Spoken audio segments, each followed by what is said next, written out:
Retour à question d'actualité avec Jean-Philippe Trottier. Les élections législatives qui se sont déroulées dimanche dernier en Grèce ont porté au pouvoir Syriza, la coalition de la gauche radicale menée par le charismatique Alexis Tsipras, porteur des espoirs d'un peuple qui n'en pouvait plus des mesures d'austérité. Comme il lui manquait 2 sièges afin d'obtenir la majorité absolue au Parlement grec, Tsipras s'est allié aux Grecs indépendants de Panos Kamenos, ce dernier nationaliste, foncièrement anti-européen et anti-euro. Alors, révolution portée par la gauche ou révolte d'un peuple contre ses élites locales et européennes? Mathieu Bocoté, parlez-nous de tout ça. D'abord, bonjour. Bonjour. Je crois, d'abord et avant tout, ce qui est intéressant quand on suit les élections en Grèce, c'est le vocabulaire utilisé. Ah. C'est bête à dire, c'est-à-dire dans certains journaux, certaines chaînes de télévision, on nous parlait d'une victoire de l'extrême gauche. C'est vrai. D'autres parlaient de la gauche radicale, qui est le terme utilisé par en grec, c'est gauche radicale, oui. D'autres nous disent gauche anti-austérité. Donc, dans la simple manière de nommer le phénomène, de nommer les forces politiques en question, ça nous en dit déjà beaucoup sur le traitement qui leur sera réservé. Autrement dit, il y a beaucoup de gens hors de la Grèce qui avaient un espoir, un fantasme, et qui plaquaient leur fantasme sur... Oui, évidemment. Quand on nous dit extrême gauche, vous savez, extrême gauche comme extrême droite, ce sont des termes dont, à mon avis, on abuse généralement pour disqualifier un acteur politique en lui collant une étiquette dessus en disant vous êtes un infréquentable, donc vous êtes un extrémiste. Donc, en tant que tel, au moment même de nommer, on disqualifie. Donc, je crois que gauche radicale convient dans les circonstances parce que c'est l'étiquette revendiquée d'ailleurs par Syriza. Cela dit, comment interpréter ça? Est-ce qu'on peut dire que c'est simplement un vote anti-austérité? Est-ce qu'on ne doit pas voir aussi là-dedans, d'une certaine manière, une forme de protestation populaire contre une démission des élites politiques? Est-ce qu'on doit y voir le premier moment d'une espèce de, vous savez, la théorie des dominos, comme on dit souvent, d'une série de votes anti-européens pour reconstituer le pouvoir national? Surtout que l'Europe semble tomber dans les extrêmes. Dans plusieurs pays, le Danemark, la France, etc., la tentation des extrêmes est forte. Je sais pas si je dirais la tentation des extrêmes, je dirais une tentation populiste, certainement. Oui, tout à fait. Le mot populiste. Mais porté par des partis de marge. Oui, des partis de marge, mais qui sont de moins en moins marginaux, quelquefois. À force d'être majoritaire. Syriza, on est plus un parti marginal, qu'on le veuille ou non. Donc, il y a toute une série d'éléments qu'il faut détricoter là-dedans pour voir ce dont il est question. Vous avez tout à fait raison de mentionner, par exemple, que Syriza s'allie avec le Parti des Grecs indépendants. Avec un programme différent, hein? Un mouvement de droite nationaliste, ou à tout le moins droite souverainiste, on dirait à l'européenne. Oui. Donc pas un parti d'extrême droite, un parti droite, eurosceptique, les adversaires dans le système diraient europhobe, mais disons eurosceptique. Et qu'est-ce que ça nous dit, cette alliance-là, d'abord et avant tout? Ça nous dit que le clivage gauche-droite, qui n'est pas un clivage qui peut disparaître demain matin, est un clivage qui toutefois est relativisé lorsque viennent les questions européennes. Lorsque surgissent les questions de souveraineté, de régime, les deux partis nous disent finalement, au-delà de nos différences, reconstituer la souveraineté grecque est plus important que le reste. Maintenant, Mathieu, c'est vrai, mais les commentateurs semblent dire, tout ça c'est très frais, on spécule en grande partie, Mathieu, mais que cette alliance va durer. Ils s'entendent à peu près sur 2-3 petits points, puis pas plus, parce que leurs programmes sont radicalement différents. Donc, beaucoup de gens pensent qu'on va bientôt revenir en élection en Grèce parce que ça va éclater. Je crois il y a d'abord et avant tout il y a un désir d'enthousiasme en ce moment à gauche. C'est-à-dire, vous savez, quand on fait l'histoire de la gauche au XXe siècle, surtout la gauche radicale, elle ne cesse d'élire des pays qui deviennent des espèces de destinations touristiques politiques, c'est-à-dire voilà la nouvelle destination idéale où le nouveau monde est possible. Il y avait Moscou, évidemment, en 1917. À Moscou, c'était à Pékin pendant un temps. À Cuba. Ensuite, c'était Cuba, c'était les pays du tiers-monde. Le Venezuela, non? Oui, ça c'est plus 21e siècle, la Yougoslavie. Et là, au 21e siècle, en manque de paradis européen, on s'est tourné vers l'Amérique du Sud. Et là, on parlait du socialisme, le néo-socialisme sud-américain. Le socialisme-là était quand même vieux. Oui, bien sûr, le 20e siècle. Oui, mais qui est apparu au 21e siècle, le néo-socialisme sud-américain qui a culminé un peu d'une certaine manière avec une figure comme Chavez. Et là, je ne dis pas, je n'assimile pas ces différents mouvements les uns aux autres, mais je constate qu'une certaine gauche radicale a toujours besoin de croire que la révolution commence quelque part dans le monde. Et la Grèce est en ce moment le laboratoire attendu pour qu'une alternative politique puisse, une forme d'expérimentation politique nouveau genre puisse commencer. Ça rejoint également vos thèses, Mathieu Bocoté, parce qu'il y a la crise du politique, le désinvestissement du politique, etc. Je veux dire forcément qu'il y a la gauche est porteuse d'un idéal, comme disait Mitterrand en 1981, réinventer la vie, Changer la vie, hein. Ou réinventer, je pensais. Peu importe. Mais, il me semble que là, Et vous et la gauche, vous tenez un peu le même discours de « on a besoin d'idéal ». Je crois qu'il y a un constat très fort des limites de ce qu'on pourrait appeler l'orthodoxie libérale, c'est-à-dire une politique qui serait simplement gestionnaire, occupée à administrer le cours des choses, vidant l'espace public de tout idéal, effectivement. Cela dit, bon, prenons la question de l'austérité parce qu'elle me semble tout à fait intéressante dans les circonstances. On nous dit les Grecs se révoltent contre l'austérité. Et là, on nous présente l'austérité comme le simple, une forme de manipulation idéologique portée par les élites du grand capital. Autrement dit, on invente ça pour pouvoir taper sur le peuple ou le démantèlement des services sociaux.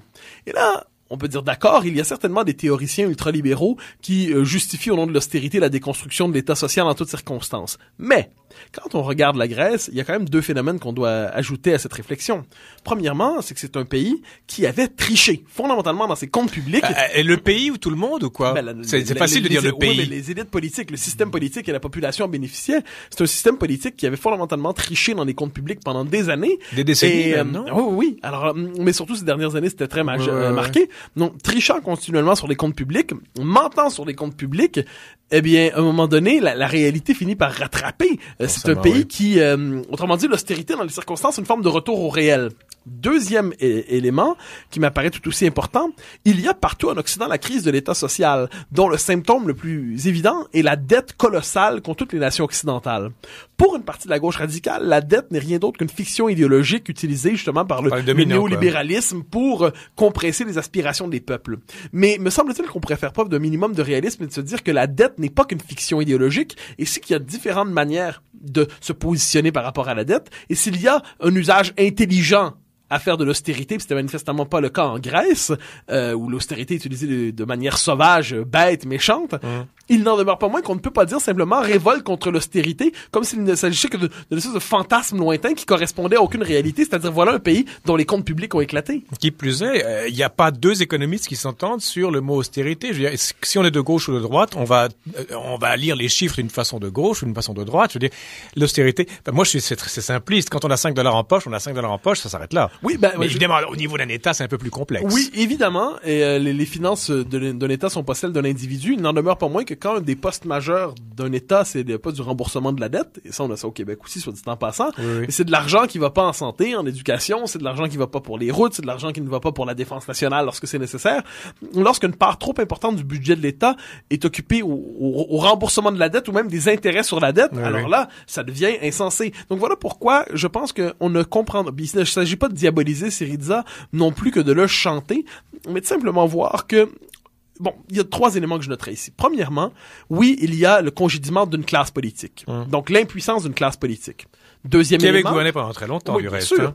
Doit-on remplacer cette classe politique par simplement une autre classe politique, donc qui ferait mieux le travail, issue de nouveaux circuits de pouvoir, ou est-ce que plus fondamentalement... Changer le système, crise, carrément? Voilà, du politique, c'est-à-dire que la souveraineté grecque prise dans le système européen, donc là, par exemple, le fait que la Grèce soit prise avec l'euro, que l'euro soit accordé à l'économie allemande, mais pas du tout à l'économie grecque, que l'euro étouffe finalement la dynamique économique spécifique à la Grèce, que la souveraineté grecque a été peu à peu démantelée comme celle de toutes les autres nations européennes au nom du fantasme européen de l'intégration européenne. Sauf qu'ils en ont bien profité aussi des subsides de Francfort. Mais bien évidemment, mais ce qu'on se rend compte finalement, c'est quand on n'est pas maître de ses moyens, de quelque manière que ce soit, quand la réalité frappe, on constate qu'on a les deux mains liées. Ensuite, on a beau ouvrir ça c'est l'indépendantiste en vous qui parle, je le sens. Oui, je pense que vous voteriez indépendance du Québec. Je devine dans ses propos. Je me dissimule bien sur ces questions. Ah, d'accord, vous êtes discret. Mais vous noterez, d'ailleurs, sur cette question, quand on regarde le désir de souveraineté, de reconstituer une souveraineté, donc la condition, autrement dit, d'une sortie de l'impuissance politique, c'est pas seulement de voter pour un parti ou un autre, c'est de regagner les pouvoirs qui ont été abandonnés. Ce qui fait en sorte que si vous regardez, par exemple, l'accueil en France de Syriza, qui était un de ceux qui a le mouvement d'enthousiasme le plus fort. Le Front National, j'imagine. Non, c'est d'abord en tout, c'est Nicolas Dupont-Aignan. Oui, c'est vrai. On compare Dupont-Aignan justement à Panos Kamenos. Oui, bien sûr. Alors, ils sont alliés d'ailleurs. Et Dupont-Aignan, il parle français, Kamenos. Il a étudié à Lyon avec Dupont-Aignan, justement. C'est Dupont-Aignan, c'est le gaullisme classique, hein. C'est la droite souverainiste, on va dire ainsi. Donc, c'est pas le Front National. C'est pas non plus l'UMP qui est un parti qui est finalement vendu au régime européen pour l'essentiel. Donc, l'enthousiasme pour le parti, donc évidemment vous dites en Grèce, l'alliance entre la droite et la gauche, une alliance fragile qui pourrait éclater demain matin. Oui, tout à fait. Mais en France, je note que le désir de trouver quelque chose comme une révolte des peuples contre l'oligarchie fait en sorte qu'un type comme Dupont-Aignan va applaudir et va être enthousiaste comme s'il avait gagné lui-même. Vous avez raison de dire aussi, la droite populiste, donc le Front National, qui s'inscrit dans une logique anti-système, applaudit aussi le résultat parce qu'il est à la recherche lui aussi d'une politique insurrectionnelle. Et je dirais une chose là-dessus, un dernier détail. Oui. Je crois qu'il y a en Europe, effectivement, un désir de congédier la classe politique, un désir de trouver une alternative politique qui nous sorte des cadres étroits de la pensée libérale. Ce populisme, entre guillemets, peut quelquefois passer à gauche, quelquefois passer à droite. Oui, ces frontières-là s'estompent maintenant. Voilà. Je sais pas qu'elles s'estompent, mais elles se... Les moyens sont, elles se transforment en tout cas. Et c'est surtout peuple élite maintenant qui oui, mais voilà, mais peuple élite, il y a moyen quand même de préserver. Je pense que gauche-droite, on n'y peut rien. On en a besoin pour une simple raison. Peu importe le contenu qu'on lui donne, c'est que l'idée de gauche-droite laisse croire qu'il n'y a la vérité du politique ne s'épuise jamais dans un seul camp. Autrement dit, il y a différentes manières de saisir le réel, une forme de pessimisme, une forme d'optimisme, les conceptions de la société. Oui. Ben voilà. Donc, on a besoin, je crois, ne serait-ce que pour les différents tempéraments, les idéologies, de faire une espèce d'une cartographie du politique qui permet de ranger les gens pour savoir après dans quel camp ils se retrouvent. Parce que sinon, si on est simplement dans le peuple élite, si on est évidemment qu'il y a peuple élite, mais si on est simplement dans le peuple élite, alors on est dans une dynamique de révolte. Je ne suis pas certain qu'on doit applaudir à cette espèce d'enthousiasme pour la révolte. Ça, c'est votre conservatisme qui parle. Mathieu. Je vous connais comme si je vous aurais tricoté, comme on dit. Crise de l'idée de l'Europe, évidemment, qui se répercute sur ces élections législatives de dimanche dernier en Grèce. On tape sur l'Europe, on tape sur Bruxelles, les eurodéputés, encore une fois, d'eurocrates, de technocrates qui décident de tout pour les peuples qui sont de moins en moins souverains. Si on revenait à une vision gaulienne de l'Europe, avec les pères fondateurs qui étaient tous chrétiens démocrates, et qui avaient une vision presque transcendante de l'Europe qui a été diluée. Est-ce que ça serait pas une façon de résorber ces frustrations populaires? Alors, c'est une excellente question. Je pense que l'Europe, comme tout est question de savoir ce qu'on entend par Europe. Si par Europe, on entend une communauté de civilisation qu'il s'agit de constituer politiquement... C'est exactement ça, oui. Bon, alors ça, c'était le projet, effectivement, des chrétiens. La part, autrement dit, qui est on ne peut pas la détacher, par exemple, des racines chrétiennes de l'Europe, et ainsi de suite. Ça, c'est une part du projet européen, qui venait avec une forme, soit dit en passant, de fédéralisme. La conception gaulienne est différente. La conception gaulienne, c'est oui, l'Europe comme civilisation, mais au cœur du principe de civilisation européenne, il y a la souveraineté des États. Cela dit, la définition de l'Europe qui s'est imposée depuis, à tout le moins, je dirais depuis une trentaine d'années, c'est ni celle des chrétiens démocrates, ni celle du général de Gaulle.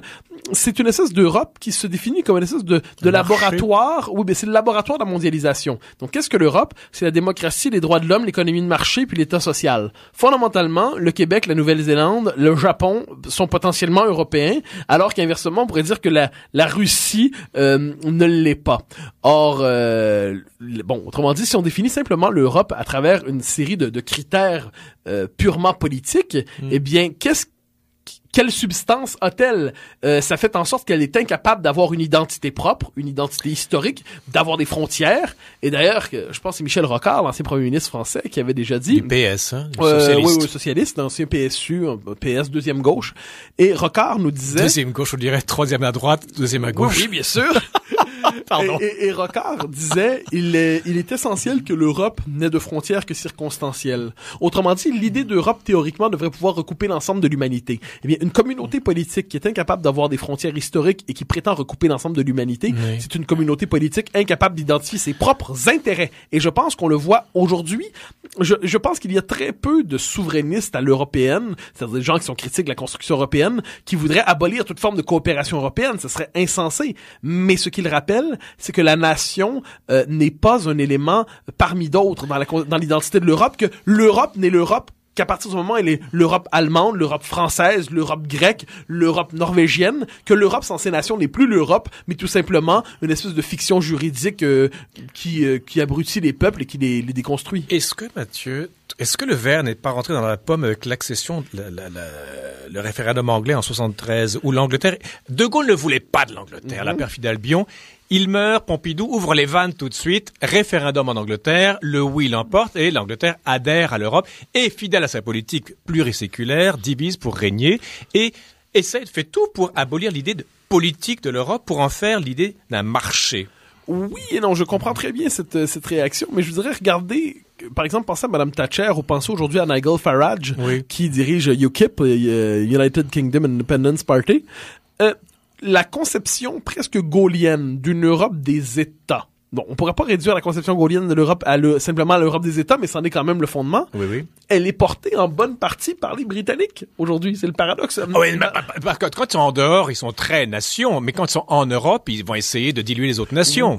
Un instant, je comprends très bien cette objection, c'est-à-dire Je suis à moitié britannique, figurez-vous. Oui, personne n'est parfait, mais je dirais que Thank you very much. La Grande-Bretagne a une identité politique, je dirais, d'un côté, elle a une vocation presque impériale ou maritime, donc elle est physiquement détachée de l'Europe, elle l'est aussi psychologiquement, et de l'autre côté, du point de vue de la civilisation, gastronomiquement aussi. Hein. Oui, ça y a pas de doute. Au point de vue de la civilisation, elle est liée à l'Europe d'une manière ou de l'autre. Oui. Quoi qu'il en soit, je dirais que l'Europe, la Grande-Bretagne a un rapport à l'Europe peut-être semblable à celui de la Russie. J'entends par là dans l'Europe et à l'extérieur de l'Europe. Il y a tout un débat qui traverse la Russie entre ceux pour qui la vocation de l'Europe... Depuis Pouchkine, depuis Pierre le Grand, enfin depuis même avant. C'est le débat entre ceux qui sont tenants de rapprochement de l'Europe et les autres qui ont la thèse finalement de l'identité l'Europe asiatique. Oui, voilà, aussi, l'identité originale de la Russie qui ne doit pas se perdre dans le troisième Rome. Donc, quoi qu'il en soit, il y a différents rapports possibles à l'Europe. Je constate que à ces deux extrémités, soit la Grande-Bretagne et la Russie, ce sont des idées assez contrastées qui s'expriment. Mais si je reviens à votre question, est-ce que c'est l'intégration de la Grande-Bretagne qui a bouleversé le développement de l'Europe? Certains vous diraient que oui, moi j'aurais tendance à croire que ce qui a bouleversé l'Europe véritablement, c'est quand, après la guerre froide, eh bien, on décide de transformer l'Europe qui était à mi-chemin entre un grand marché et une alliance défensive, on décide tout simplement de la dissoudre en une espèce d'unité humanitaire droit de l'homiste sans identité historique particulière. Comment pouvez-vous constituer... Autrement dit, c'est le paradoxe. Hein? On a cru faire l'Europe en liquidant l'Europe. C'est-à-dire, on a fait disparaître la civilisation européenne au nom d'une idée d'Europe qui était l'autre nom, finalement, d'une prétention, de l'autre nom de l'humanité. Autrement dit, l'Europe se prenait pour l'humanité au grand complet. Oui. L'Europe ne se définissait que par la démocratie, le libéralisme, les droits de l'homme, le marché. Mais quand on dit la civilisation européenne dans sa réalité concrète, elle disparaissait. Donc on a voulu faire l'Europe en faisant disparaître l'Europe. L'Europe, tôt ou tard, je dirais l'Europe réelle, l'Europe des nations, l'Europe des États finit par ressurgir en disant nous continuons d'exister. Mais est-ce qu'elle va ressurgir de façon... vous n'aimez pas la révolte, évidemment, Mathieu Bocoté, mais est-ce qu'il n'y a pas une tentation, une fois que cette idée de l'Europe est s'est tellement diluée, s'est évaporée, est-ce qu'on peut revenir vers une idée plus traditionnelle, plus nourricière, fondamentale, ou est-ce que ça va provoquer des soubresauts dans la mesure où le fil de la tradition est coupé? Je pense, oui, le fil de la tradition est coupé, mais on peut le retisser. À partir de quoi? Je crois que là-dessus, d'abord et avant tout le réel. C'est-à-dire, ce que j'entends par réel, c'est que les nations n'étaient pas que des fictions. Les nations, aujourd'hui, redécouvrent qu'elles ont certainement des intérêts en commun quelquefois, mais elles ont aussi des intérêts distincts. Oui. Chaque nation prenant conscience de ses intérêts singuliers, il est ensuite possible de voir ce qu'ils ont potentiellement en commun. Je pense que ça va être l'horizon de la politique européenne des prochains temps. Un dernier mot, les élections européennes 2014. Rappelez-vous, une espèce de vague, on a parlé d'europhobie, de populisme. On pourrait parler autrement simplement d'un désir de renationaliser les politiques européennes. Et à partir de là, à partir de la reconnaissance de la nation, l'Europe peut apparaître autrement qu'à la manière d'une prison. Voilà de profondes réflexions, Mathieu Bocoté, tout ça à partir des élections législatives de la Grèce de dimanche dernier. Merci beaucoup, à la semaine prochaine. Au grand plaisir.